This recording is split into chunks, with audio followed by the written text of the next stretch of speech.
Hello and welcome to Your Broken Galaxy. I am Broken, and today I am answering the question, what if Anakin fell in love with Yaddle? Here we go.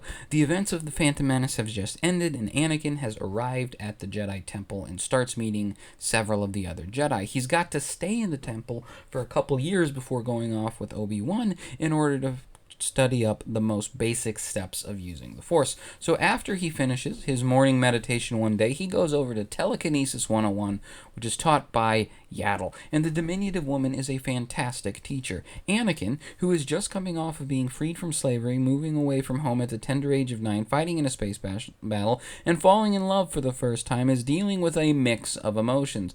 And so he is having trouble focusing on the rock that is sitting in front of him, which he is trying to move. As all of the other kids who have been raised in the temple are succeeding, Anakin is just sucking at moving that rock. So, once class is over, he feels like an abject failure, near the point of crying, and Yaddle comes over and looks up into his eyes and says, "I know just what you need, young Skywalker. Some ice cream, and maybe a little extra attention. Once you're done with your final class today, come back here and I'll give you an ice cream and help you focus on moving that rock." So Anakin goes through the rest of his day utterly failing, which honestly, it's fine. It's his first day. And at the end of it all, he is thinking that he is going to go and have an ice cream and then break out of the Jedi Temple and somehow find passage back to Tatooine to see his mom. Yaddle greets him kindly, but says that he can't have the ice cream until he gives moving the rock 5 more tries. He tries it and fails, but Yaddle watches him closely. She gives him the advice to take a deep breath first and close his eyes to feel the rock. After a few minutes, she asks him to try again, and he does. She tells him to continue taking deep breaths, but this time, instead of trying to lift the rock, try to slide it just a little bit forward, like he's pushing it away from himself. He tries, but fails. She says he is doing good, but this time, instead of just keeping his hand extended, pull it into himself, reach out with his feelings to the rock, and when he wants to push his hand out as though he were touching it. Anakin does this, and the rock goes flying into a sacred vase that was gifted to the Jedi thousands of years ago by some freaky alien species, shattering it completely. Anakin opens his eyes to see what he has done and starts to apologize, but then looks at Yaddle, who is smiling, and says, "Good, Anakin. You did so well." She waves at him to walk with her to the refrigerator. She opens it up and hands him an ice cream sandwich, which Anakin looks at with revulsion as he reads the word printed on the wrapper. Then puts her hand back into the freezer and takes out a pint of Rocky Road ice cream. She hands that to him, then pulls the ice cream sandwich out of his hand and says, "Thanks for holding that for me. I know you hate sand." And Anakin kind of smirks at the little joke. Anakin's head turns from his ice cream to her. She knows me.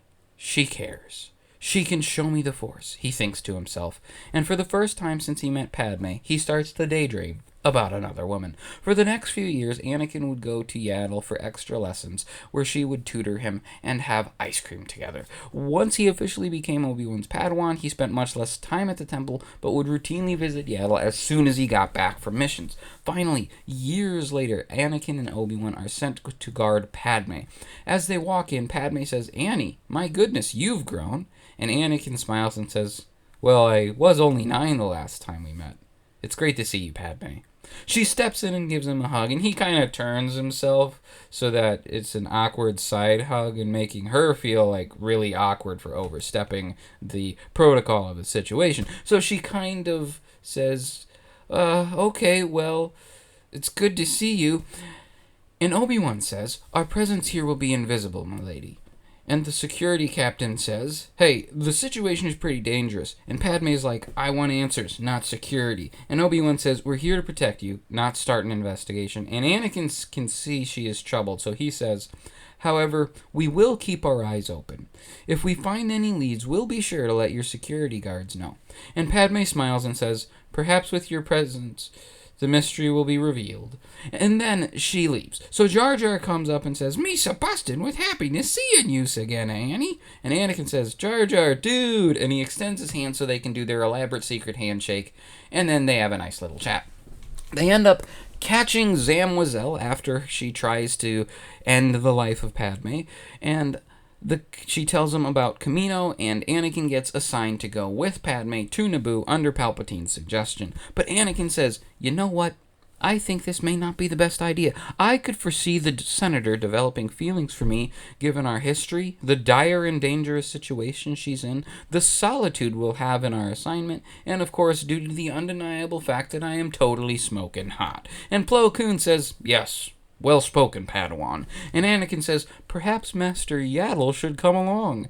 And the council agrees. So Anakin, who has secretly been telling Yaddle about his dreams about his mom, is kind of excited that she's going to be coming along. 2. They make it to Naboo, and Padme is like, hey, let's go on a picnic to the romantic waterfall meadows. And Anakin says, how about you go with Yaddle and I do a perimeter patrol on the speeder? And Padme fills in Yaddle on the incredible heroics and bravery she saw him do as a young boy, and Yaddle just grows more and more impressed with Anakin after talking with Padme. Then the next day, Padme gets some mood lighting and a fire and gets in the most revealing and sensuous dress that she owns, and she goes to see Anakin, and he says, oh, hi Padme, I was thinking. And Padme says, yes? And Anakin says, I was thinking about asking you if you wanted to play a board game with me and Yaddle. And Yaddle, who can hear easily from the other room because of her massive alien ears, says, oh, I love board games. Ticket to Ride or Seven Wonders? And Anakin says, why don't we let Padme decide? And Padme, who has a look of defeat in her eyes, obvious to everyone, says, let's just play Catan. So that night, Anakin has a nightmare and says to Yaddle that he is afraid his mother is in trouble, and he feels like he has to go save her. And Yaddle says, that's fine. I'll look after Padme. So Anakin rushes off to find Shmi's been kidnapped and ends up going to find her just after she passes away. Yaddle can feel the pain of Anakin in the Force, and knowing that he has found out his mother is dead, reaches out with him in the Force to give him a sensation of comfort. Anakin can feel it and grabs his mother's body and leaves. When he gets back, he reveals the location of the Tusken camp, and the local police force go out and slaughter all of them. But Anakin didn't do the slaughtering himself. He goes back to Naboo and arrives just as Yaddle is getting a message from Obi-Wan, and Anakin says, I'll go save Obi-Wan. And Padme says, I'm going too. And Yaddle says, no, that's insane. You're a sitting galactic senator. You're staying right here. So Anakin goes off to Geonosis without having to worry about Padme or the unyielding guilt of having slaughtered not just the men, but the women and the children too of an entire Tusken tribe. He is able to focus on being undetected and ends up getting Obi-Wan out without incident. So Dooku is like, hey, we're gonna go ahead and just attack the Republic now. And they do. Battles, destruction, the whole sort going on all over the place. Anakin ends up passing the Jedi trials and becoming a knight basically immediately, but after he is promoted, he ends up asking to be regularly paired up with Master Yaddle instead of Obi-Wan. As the war progresses, they grow in their ability to rely on one another on the battlefield. Finally, the attack of Coruscant comes. And instead of being utterly ridiculous and only sending Anakin and Ben to assault a ship that has both Count Dooku and General Grievous on it, the Jedi Council decides that they're going to send Anakin, Obi-Wan, Yoda, and Mace. Anakin says, hey, let's bring Yaddle too. The team of just incredibly powerful Jedi are fighting their way through the ship when finally they reach Sheev, who is admittedly quite sad that the Jedi Order didn't just foolishly send in Anakin and Obi-Wan, like they always do. A horrible miscalculation on his part. So when Dooku arrives, he looks a little bit worried and calls for Grievous, who shows up momentarily. And the fight is on. Yoda and Yaddle flip around like little pinballs while Mace takes on Dooku, and Obi-Wan and Anakin bounce back and forth between giving the Count and the general little attacks here and there to support the Jedi Masters. Mace ends up taking off Yoda's saber hand, and Yoda decapitates Grievous, but not before Grievous delivers an incredibly strong kick to Yaddle, sending her flying across the room and into the wall. No! Anakin screams as he sees his one true love smack hard against the wall and then fall to the floor. He runs over to her. She is barely conscious, and he says, Master Yaddle, please hold on. And Yaddle, who almost certainly has a concussion, is trying to keep her eyes open, and Anakin says, Yaddle, I love you. to which Yaddle's eyes shoot open, and she turns her head to look at Anakin in shock. "What the frick did he just say?" Mace asks. "Oh, gosh, Anakin, that's disgusting," Palpatine says. "I knew it," Obi-Wan says in excitement. "Anakin," Yaddle begins to say. I know. Jedi aren't supposed to have attachments," he says. "No, that's not what I was going to say. I mean, you know Grogu, right? Yoda and I..." "Never mind. What I was going to say is that you being in love with me is just revolting. Absolutely downright disgusting. An abomination, that's what it is," Mace says. "Quite disturbed I am by this revelation," Yoda says. Anakin, meanwhile, has begun to start crying in the face of rejection and humiliation in front of all the people that he respected most. "But Master, we had a connection." "Of course, Anakin, but that's because I was your teacher. Seriously, I'm about 400 years older than you, and only a sixth of your size. And lest we forget, we're different species." "But can't love beat all of that?" Anakin asks. "Oh, absolutely, Anakin, gosh, you can never darn be not," my apprentice now, they all simultaneously say. "Anakin," Yaddle says, "you obviously got a very wrong idea in your head and are in desperate need of counseling," Yaddle says. "And maybe a lobotomy," Palpatine adds. "I think that it would be best if I left Coruscant for the next 4 or 5 decades. But then I wouldn't see you again." "Anakin, that's the whole point of her leaving," Obi-Wan says. "What?" Anakin says through tears and snot falling down his face. "Oh, for the love of darkness, I can't take this anymore," Palpatine says. He rises from his chair, zaps Mace with lightning while force-throwing his lightsaber into Yoda's chest. "You're the Sith we've been looking for," Anakin says. "Yes," Palpatine answers. "I knew it," Obi-Wan says excitedly. "I sought to recruit you to be my apprentice, but your vile behavior has shown me that just like Yaddle, I could never accept you."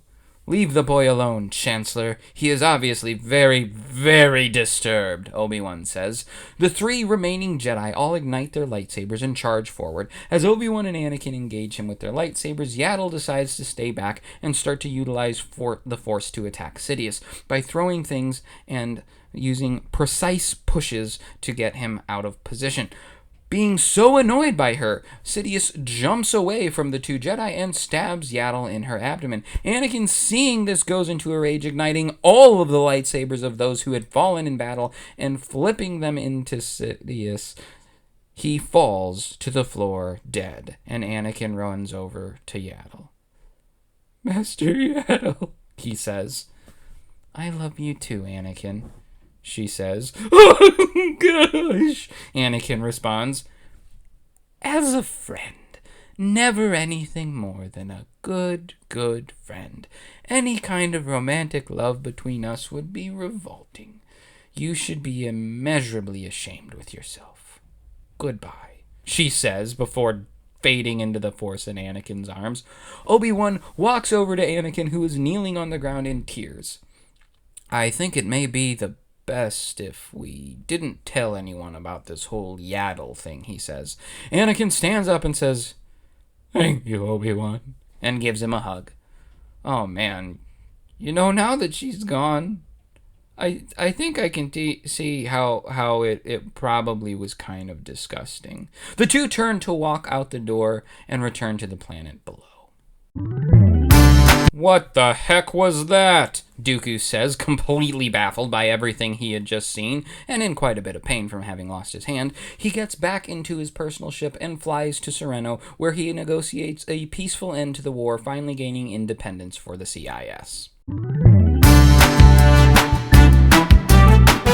Well, that is my video for today. I am so glad that you watched it. As you may have noticed, I've not been posting Star Wars videos for a couple weeks because I'm just so upset with the state of Star Wars right now. I have started posting some of my original stories that I wrote like 20 years ago. If you want to check those out, I'd be grateful. Otherwise, go ahead and look at my old Star Wars stuff. I will post some more Star Wars stuff, but I am trying to branch out into other comedic venues here on this channel. So go ahead, give me suggestions for ideas. They don't have to be Star Wars, but if you ask me to do something that I don't know anything about, I won't be able to do it. Thanks for watching. Please like, subscribe, and all that garbage.